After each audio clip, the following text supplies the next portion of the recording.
Australians' favourite kind of investment for better, or let's be honest, more likely for worse, housing, could end up costing us an absolute fortune in the future. It was revealed the other week that so far this year, disasters have cost Australia $2.2 billion, which equates to about $80 for every man, woman, and child. But this week, the Climate Change Authority released a report estimating that by 2050, Australia will be spending $8.7 billion a year on climate-related disasters. The authority is an independent expert body charged with providing climate advice to the government. Adjusted for an estimated population of 34 million, it would mean an average bill of $255 per Australian. A family of four, over $1,000 a year, which is kind of cooked, not gonna lie. Damage to homes and infrastructure will constitute a chunk of the overall bill, but on top of that, there will be a loss in home values across entire towns and regions. In an example of the impact on housing, a year after the devastating Northern Rivers floods in 2023,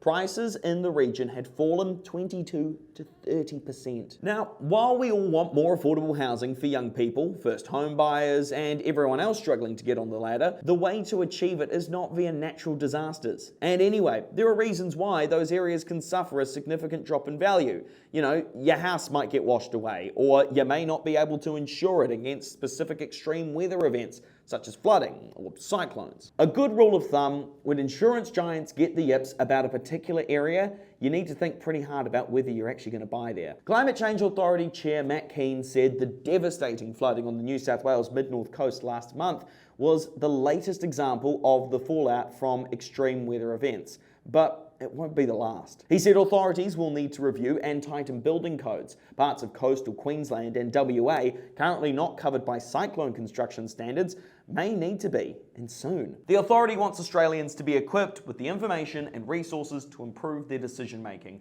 on things like where to build, buy, or renovate a home. The idea of updated fire and flood mapping that limit development is already causing division in communities, as residents face not only safety risks, but a drop in the value of their properties. One example is in Western Victoria, where a council recently rejected new flood mapping. The government, meanwhile, is overdue in releasing a national risk assessment and climate change adaptation plan that will hopefully set out a clear roadmap as to where we're heading and how we might get there.